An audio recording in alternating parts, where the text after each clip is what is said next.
ഗുരുവിൻ്റെ ലക്ഷണം പറയുന്നത് കൊണ്ട് തന്നെ ഗുരു എന്നത് തന്ത്രശാസ്ത്രത്തിൽ ഈ പറഞ്ഞ കാര്യങ്ങളൊക്കെ ചെയ്യാൻ കഴിവുള്ള ആളായിരിക്കണം എന്നാണ്. ദീക്ഷ കൊടുക്കാൻ കഴിവുള്ള ആളായിരിക്കണം. അത് ഈ പല തരത്തിലുള്ള ദീക്ഷകൾ കൊടുക്കാൻ കഴിവുള്ള ആളായിരിക്കണം. അതിനുപരിയായിട്ട് ഇതൊക്കെ കൊടുക്കണമെങ്കിൽ ആദ്യം വേണ്ടത് ഇതൊക്കെ ഉള്ള ആളായിരിക്കണം എന്നുള്ളതാണ്. തന്ത്രശാസ്ത്ര വിധിപ്രകാരം ദീക്ഷിതനായിരിക്കണം.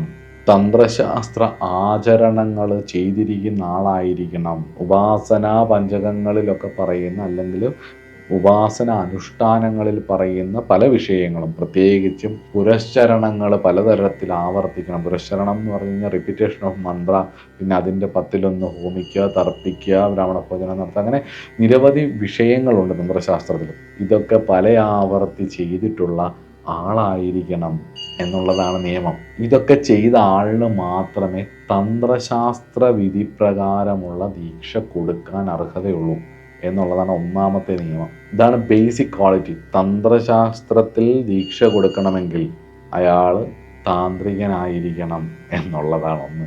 അപ്പോൾ ചോദിക്കും, സന്യാസിമാർക്ക് ദീക്ഷ കൊടുക്കാൻ പറ്റില്ല, ഈ പേപ്പറിൽ മന്ത്രം എഴുതി കൊടുക്കുന്നതും ചുമ്മാതെ നെറ്റിയിൽ ഞെക്കിപ്പിടിച്ചിട്ട് ആജ്ഞയിൽ ഞെക്കിപ്പിടിച്ചിട്ട് മന്ത്രം പറഞ്ഞു കൊടുക്കുന്നതും ഒക്കെയാണ് ദീക്ഷ എന്ന് ആൾക്കാർ ധരിച്ചു വെച്ചിട്ടുണ്ട്. മൈക്കിൽ കൂടെ വിളിച്ച് പറയുമ്പോൾ എല്ലാവരോടും ഒരുമിച്ച് കേട്ടിട്ട് ജപിക്കുന്നതും ഒക്കെയാണ് ദീക്ഷ എന്നുള്ളതും ധരിച്ചു വെച്ചിട്ടുണ്ട്. ചെറിയ ഭക്തിയുടെ മാർഗത്തിൽ അതൊക്കെ ശരിയായിരിക്കാം. സന്യാസിക്കും ഗൃഹസ്ഥനും ഗുരുവാവാം തന്ത്രശാസ്ത്രത്തിൽ. നമ്മുടെ പാരമ്പര്യമായിട്ടുള്ള ഗ്രന്ഥങ്ങൾ, വേദമായിക്കോട്ടെ തന്ത്രശാസ്ത്രമായിക്കോട്ടെ, അതിൽ പറയുന്ന പദ്ധതികളിലെ പല ഗുരുക്കന്മാരും വൈദികമായിട്ട് വേദത്തിലെ പല സൂക്തങ്ങളിലെയും ഗുരുക്കന്മാർ ഇവിടെ തന്ത്രശാസ്ത്രത്തിലെ ഗുരുക്കന്മാരാണ്. അതുപോലെ തന്ത്രശാസ്ത്രത്തിലെ പല വിഷയങ്ങളിലെ ഗുരുക്കന്മാരും വേദത്തിലെ പല സൂക്തങ്ങളുടെയും ഗുരുക്കന്മാരാണ്. അപ്പോൾ ഇവർ തന്നെയാണ്, സെയിം ആൾക്കാർ തന്നെയാണ് വൈദികം തന്നെ. അപ്പോൾ ഇവരുടെ ഇടയിൽ ഈ വൈദികം താന്ത്രികം എന്നുള്ള ഒരു വേർതിരിവില്ലായിരുന്നു. അതൊക്കെ പിന്നീട് ഉണ്ടായതാണ്. അപ്പോൾ അത് റിലീജിയസ് ഹിസ്റ്റോറിയൻസിൻ്റെ പുസ്തകങ്ങളിലൂടെയൊക്കെ കടന്നു പോകുമ്പം അതിനകത്ത് ഒരുപാട് പ്രൊപ്പഗൻഡയുണ്ട്, അതല്ല നമുക്ക് അല്ലാതുള്ളതും ഉണ്ട്. അതൊക്കെ നമുക്ക് പിന്നീട് അതിനെക്കുറിച്ച് ചർച്ച ചെയ്യാം. അപ്പം ഇത് ഒരു വിഷയമല്ല. സന്യാസിക്ക് പറ്റുന്നത് അതോ വൈദികനാണോ പറ്റുന്നത് താന്ത്രികനാണോ പറ്റുന്നത് എന്നുള്ളത്. തന്ത്രശാസ്ത്രത്തിൽ ദീക്ഷ കൊടുക്കണമെങ്കിൽ, തന്ത്രശാസ്ത്ര ഗുരു ആവണമെങ്കിൽ അയാൾ തന്ത്രശാസ്ത്ര വിഷയത്തിൽ ദീക്ഷിതനായിരിക്കണം. അയാളുടെ പാരമ്പര്യ ക്രമത്തിൽ അയാൾ പഠിച്ചിരിക്കണം. ആ നിയമമാണ്.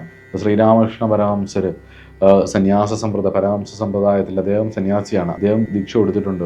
അദ്ദേഹം താന്ത്രികനാണ്, കാളി ഉപാസകനും കൂടിയായിരുന്നു. അദ്ദേഹം വേദാന്തത്തെ, ദശനാമി സമ്പ്രദായത്തെ ആസ്പദമാക്കിയിട്ടുള്ള സാമ്പ്രദായിക അടിസ്ഥാനത്തിലുള്ള വിദ്യാഭ്യാസം നേടിയെങ്കിലും അതിൻ്റെ ക്രമത്തിൽ പോയെങ്കിലും അദ്ദേഹം കാളി ഉപാസകനും കൂടെ ആയതുകൊണ്ടും താന്ത്രിക ദീക്ഷിതനും കൂടായിരുന്നു.